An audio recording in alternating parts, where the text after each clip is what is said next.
నమస్కారం. శ్రీ చదివే అల్పజీవి నవలను విని ఆనందిద్దాం. ఎలా ఆపడం ఈ విన్ని? అతి తీవ్రంగా ఆ రక్షణం ఆలోచించాడు. ఏం, తొందరగా స్టేషన్కి ఎక్కడికైనా వెళ్ళాలా? ఆ మాటతో ఆవిడ ఆగింది. అమ్మయ్య, ఆగింది. లేదండి అన్నదే కానీ ఎక్కడికి వెళ్ళాలో చెప్పలేదు కానీ అక్కడే నిల్చోంది. ఆవిడెవరో తెలుసుకోవాలనే ఆదుర్ద జాస్తి అయింది సుబ్బయ్యకి. ఎదిటింటి వారు మీకేమైనా అవుతారా అని అడగగలిగాడు. ఎన్నడూ ఎరగని ఆడమనిషిని ఎండలో నిల్చోబెట్టి ఆవిడ పుట్టుపూర్వోత్తరాల గురించి, సంబంధ బాంధవ్యాల గురించి ప్రశ్నించడం పెద్ద మనిషి తరహా కాదని సుబ్బయ్యకి గుర్తురాలేదు ఆ సమయంలో. ఏమవుతారంటారా? ఆయన మాస్టారు, నేను మేస్ట్రెస్ని అని కొంటెగా నవ్వింది ఆవిడ. నవ్వాక అన్నది, ఆయనకి జ్వరంగా ఉంటే చూసిపోదామని వచ్చేను అంతే. ఎదుటింటి మాస్టర్కి జ్వరం వచ్చింది కదా అని చింతించే అవస్థలోనూ లేడు. ఆవిడ ఎందుకు నవ్విందా అని ఆలోచించే అవస్థలోనూ లేడు సుబ్బయ్య. నవ్వినప్పుడు ఎంత బావుంది అని మనసులో మళ్ళీ ఓట్ వేసుకున్నాడు. అయితే మీరు భారతీ విద్యాలయంలో పనిచేస్తున్నారా? అవునండి. స్కూల్లో ఇది వరకెవరూ ఆడ టీచర్లు లేరే? అవునండి, ఈ ఏడే వేశారు. నేను వచ్చి అంతా 2 మాసాలయ్యింది ఈ ఊరు. ఆహా, అలా చెప్పండి. అయితే మీరు ఈ ఊరు కాదా ఏమిటి? కాదండి, మాది ఏలూరు. అబ్బా, అంత దూరం నుంచి వచ్చేరాండి? ఏం చెయ్యడమండి? పొట్ట కోసం ఎంత దూరమైనా పోవాలి కదా. అయ్యో పాపం బీదవాళ్ళు. ఈవిడకి పెళ్ళయిందో లేదో? పెళ్ళయితే ఇలా అవస్థ పడుతుందా? అయినా ఎలా అడిగి తెలుసుకోవడం? ఏ క్లాసు చెప్తారండి పాఠాలు? అన్నట్టు కమల భారతీ విద్యాలయంలోనే చదువుతోంది. ఫస్ట్ ఫారంకి వచ్చింది. ఈవిడ ఫస్ట్ ఫారంకి పాఠాలు చెప్తే చిన్న క్లాసులకి చెప్తానండి. ఈ ఏడు ఫస్ట్ ఫారం, సెకండ్ ఫారాల వాళ్ళకి ఇంగ్లీషు, హిస్టరీ చెప్పమన్నారండి. అమ్మయ్య, మా అమ్మాయి ఫస్ట్ ఫారమే చదువుతోందండి. మీకు తెలుసునో లేదో అన్నాడు సుబ్బయ్య సంతోషంతో. ఏం పేరండి మీ అమ్మాయిది? కమలండి. కమల. పల్చగా తెల్లగా ఉంటుంది. కమల? ఆ, తెలుసునండి. తెలుసు, తెలివైన పిల్లే. సుబ్బయ్య ముఖం వికసించింది. అయితే మీ అమ్మాయి స్కూల్కు వెళ్ళిందా? పావుగంటయిందండి వెళ్ళి. అయితే స్కూలుకి వేలై ఉంటుందండి. టీచర్నైనా లేటుగా వెళ్తే బావుండదు. వెళ్ళి వస్తా. మళ్ళీ కలుసుకుందాం. మీ అమ్మాయి గురించి చూస్తూ ఉంటాన్లేండి. మరినే వస్తా అని కొంచెం తొందరపాటుతో వెళ్ళింది ఆవిడ. మళ్ళీ కలుసుకుందాం. నడక కూడా అందంగా ఉంది. వెనుక నుంచి చూసిన మనిషి బావుంది. కొంత దూరం వెళ్ళాక వెనక్కి తిరిగి చూసింది ఆవిడ.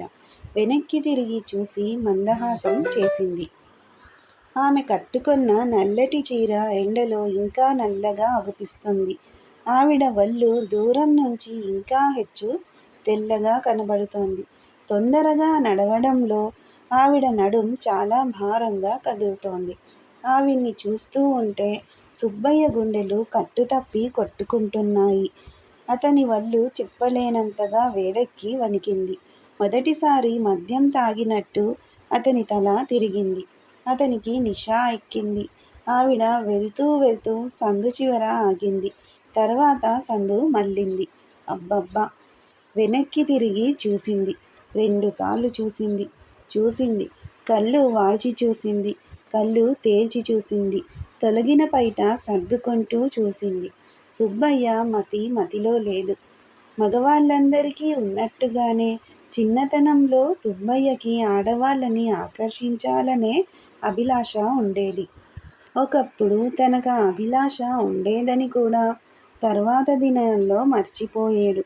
కానీ ఆ రోజు ఉదయం ఆవిడతో తను మాట్లాడినందుకు పెళ్ళి కొడుకులా సంబరపడ్డాడు సుబ్బయ్య.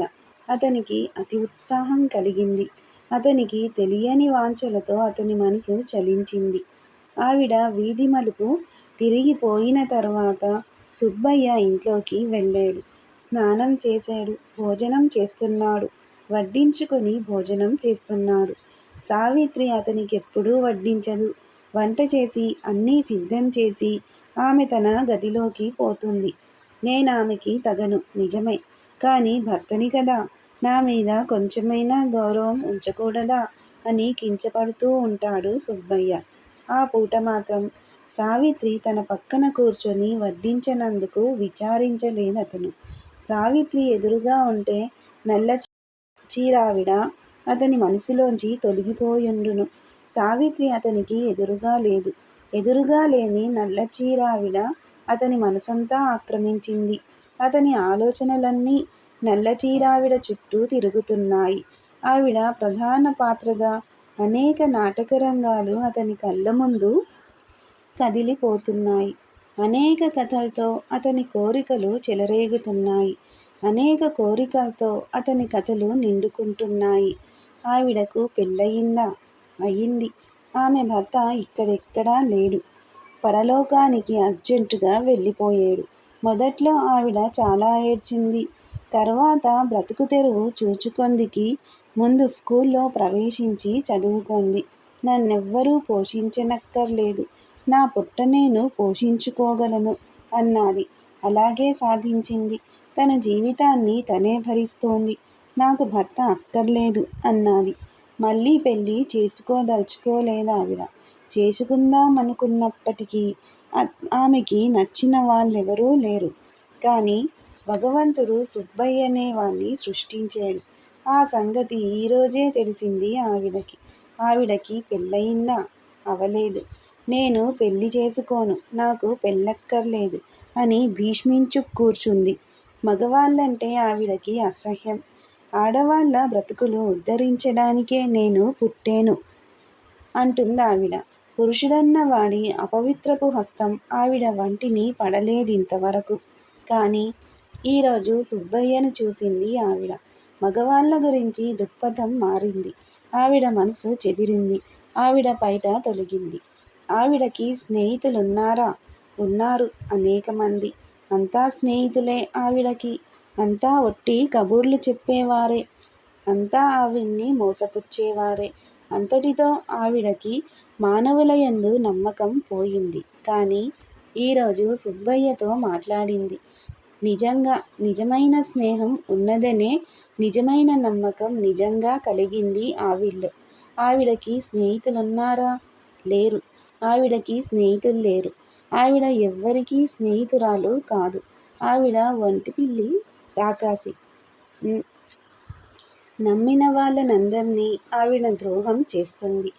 ఆవిడ ఒక గోముఖ వ్యాఘ్రం, స్త్రీ రూపంలో ఉండే రాక్షసి. కానీ ఈ రోజున సుబ్బయ్య ఆవిడ కంటెదుట నిలిచాడు. రాక్షసి చచ్చింది. సహజ శాంతమూర్తి స్త్రీమూర్తి నిలిచింది. ఆవిడ కన్యేనా? అవును. కాదు. ఆవిడ కన్యేనా? కాదు. అవును. ఆవిడ అందం ఒక్క ముఖంలోనే ఉందా? అవును. ఆవిడ అందం ఒక్క ముఖంలోనే ఆగిపోయిందా?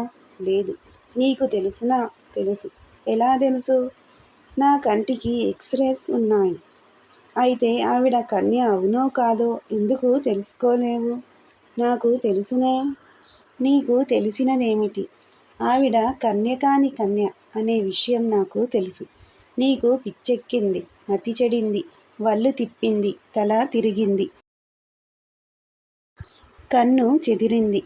ఆవిడే కన్య కాని కన్య. నువ్వు కాని నువ్వు. అర్థం ఉందా? ఉంది. లేదు. ఉంది కానీ ఉంది. లేదు గాని లేదుంది. ఉందిలే. నిజంగా నీకు పిచ్చెక్కుతోంది అనుకున్నాడు సుబ్బయ్య ఆఫీసుకి నడుస్తూ.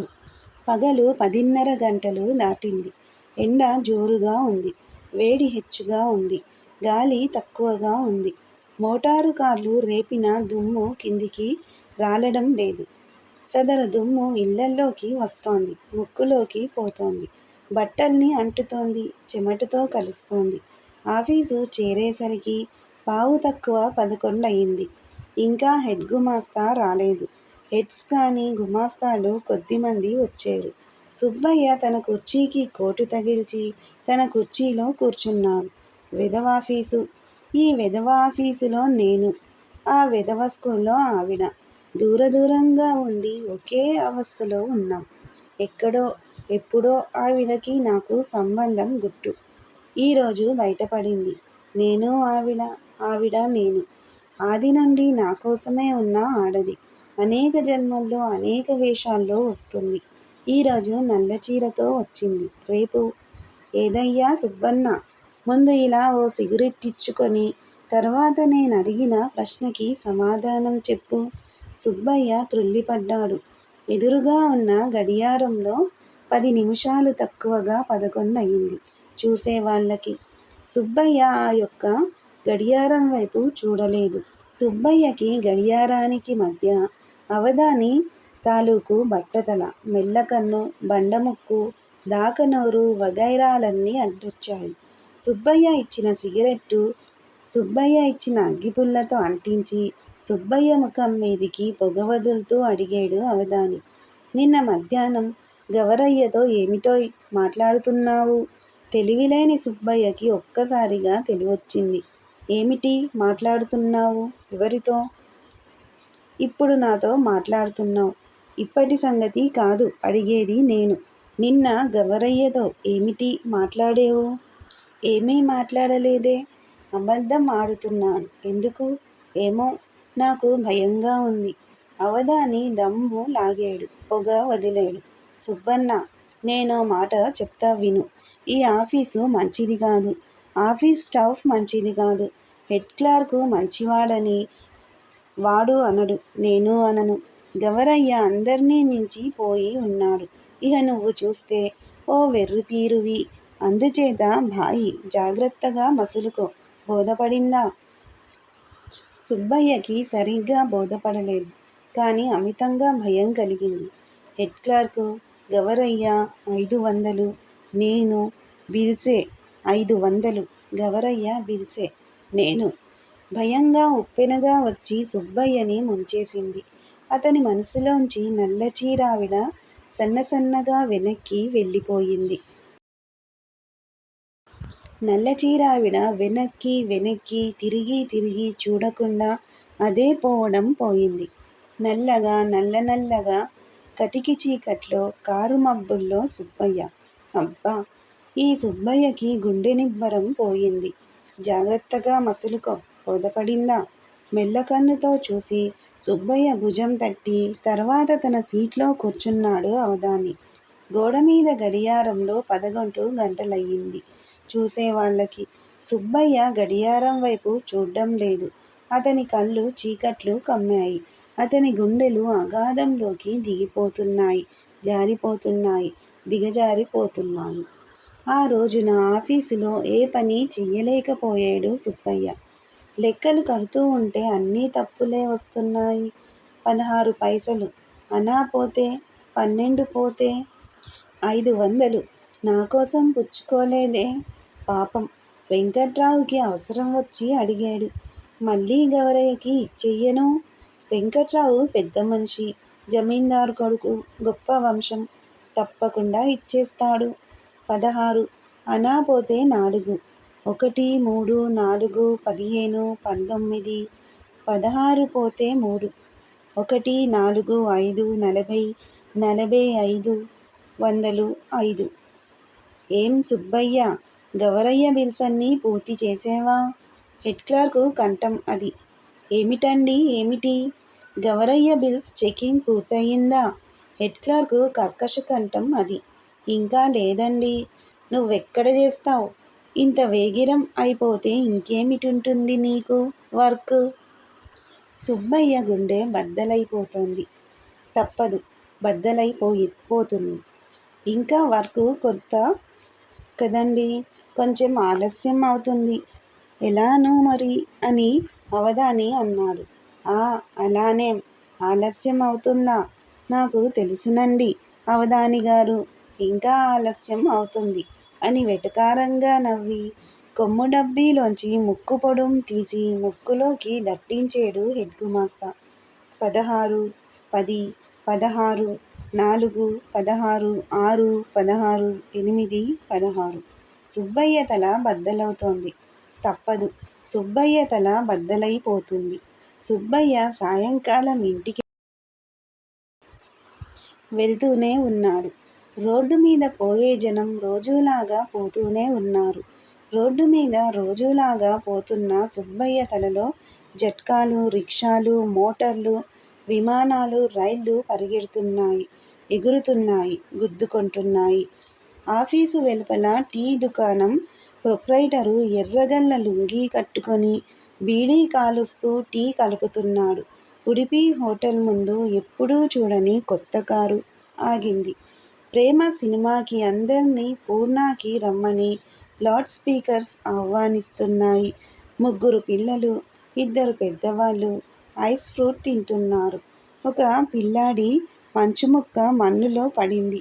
సైకిల్ మించి ఒకడు పడబోయి పడలేదు. సిల్కు సూటు వేసుకున్న సప్లై ఆఫీసు గుమాస్తా రోడ్లోకి కాండ్రించి ఉమ్మేడు. కిల్లీ దుకాణం దగ్గర నిల్చున్న ఆసామి కానీ వేద్దామా, అర్దనా వేద్దామా అని నిమిషం ఆలోచించి ముష్టివాడికి అర్దన వేశాడు. కానీ కనబడక రాత్రివేళే కనిపించే సిల్కు జాకెట్టు పిల్ల లైట్ హౌస్ వైపుకి సాయంకాలమే పయనం సాగించింది. సందు చివర్న రిక్షా పడిపోయింది. దెబ్బ తగిలిన రిక్షావాడికి దెబ్బ తగలని పెద్దమనిషి డబ్బులివ్వకుండా వెళ్ళిపోయాడు. బండిలో కూర్చున్న బెంగాలీ పిల్లవైపు కిరాణా కొట్టు దగ్గర కూర్చున్న ఒడ్డి మంగలి నిఘా వేసి చూశాడు. బెంగాలీ పిల్ల కిల్లీ నములుతూ షాపులో ఉన్న రిబ్బన్ల వైపు చూస్తోంది. భారతీ వాచకాలు ఎక్కడండీ దొరుకుతాయి అని 16 ఏళ్ల అమ్మాయి ఫస్ట్ ఫారం తెలుగు పుస్తకం గురించి ఇంకొకరిని అడుగుతోంది. ఒక్క కాని ఇప్పించు నాయనా అని షర్టులేని ముష్టివాడు వాణి వేసుకున్న సంగీతం మాస్టర్ని అడిగాడు. 1 రూపాయుంటే ఇద్దు బావా అని నీలిరవిక వేసుకున్న వెలయాలు బొమ్మల షర్టు వేసుకున్న విటకాన్ని సందు మలుపులో అడిగింది. ముందు నాకు 1/2 రూపాయుంటే ఇయ్యి అని అతగాడు అర్జెంటుగా అడిగాడు ఆమెను. జనబాహుళ్యాన్ని పక్కకి తప్పుకోమని జట్కావాడు హెచ్చరిస్తున్నాడు. సుబ్బయ్య పక్కకి తప్పుకున్నాడు. బాధపడుతున్నాడు, భయపడుతున్నాడు. పక్కకి తప్పుకుపోవాలి. ఎక్కడికైనా తప్పించుకుపోతే బావుణ్ణు. జాగ్రత్తగా మసులుకో. అయినా నేనేం తప్పు చేశాను? 500 అడిగాను. అడిగి పుచ్చుకున్నాను. Bribe, public service. సుబ్బయ్య లంచం పుచ్చుకున్నాడు. ఇంకా పక్కకి, ఇంకా పక్కకి, ఇంకా వారకి, ఇంకా చాటుకి పోవాలి. తప్పుకు పోవాలి. ఎవరలా ధీమాగా నడుస్తున్నారు? అంతా ధీమాగానే నడుస్తున్నారు. నేను కూడా ధీమాగా, ధైర్యంగా ఉండగలిగితే. నాకు ధైర్యం లేదు. భయం, భయం, భయం. హెడ్ క్లర్కు చంపేస్తాడు. పబ్లిక్ సర్వెంట్ కోర్టెక్కితే జైల్, జైలుకి పోతే ఇంకా వారకి, ఇంకా చాటుకి, ఇంకా వారకి వెళ్తే కాలువలో పడతాను, సముద్రంలో పడతాను, చస్తాను. ఎవరలా దర్జాగా వెళ్తున్నారు? తెలిసిన మొహమే. నా వైపు చూడ్డం లేదు. ఎందుకు చూస్తాడు? నేనెవరికీ కనబడను. నేను దాగుంటాను. నేను చచ్చిపోతాను. జాగ్రత్తగా మసులుకో, జాగ్రత్తగా మసులుకో.